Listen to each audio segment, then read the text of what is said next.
This is the day the Lord has made. Let us rejoice and be glad in it. And good morning. I'm Dwayne Matz. Welcome again to another Primetime Devo. We're continuing in the book of 1 Timothy. We're in chapter 3, looking at these qualifications for a bishop or a pastor. And we read today in chapter 3, verse 2, a bishop, that is a pastor, then must be blameless, the husband of one wife, temperate, sober-minded, of good behavior, hospitable, and able to teach. So next on this qualification list is those who are apt or able to teach. And this teaching is one of the spiritual gifts that the writer of Romans mentions in Romans 12, 6, and 7. Having then gifts differing according to the grace that is given to us, let us use them.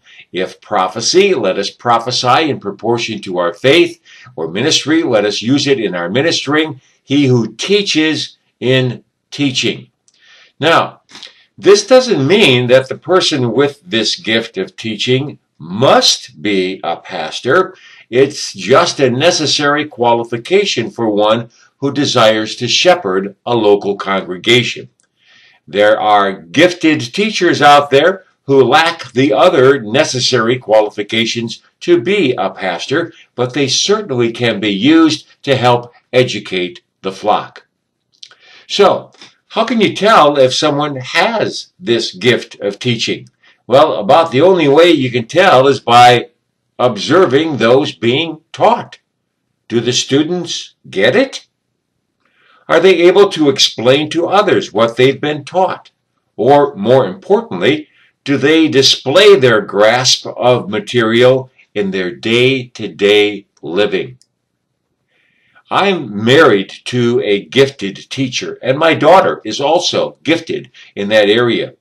It warms my heart to hear the stories of how their former students are progressing in their studies after they have left their middle school classes.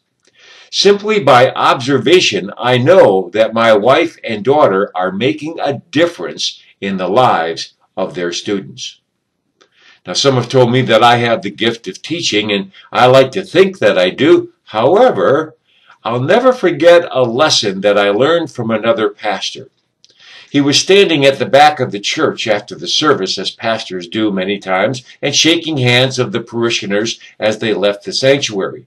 And one by one they would go by and say, "Great sermon, Pastor," to which he would reply, "We'll see. We'll see."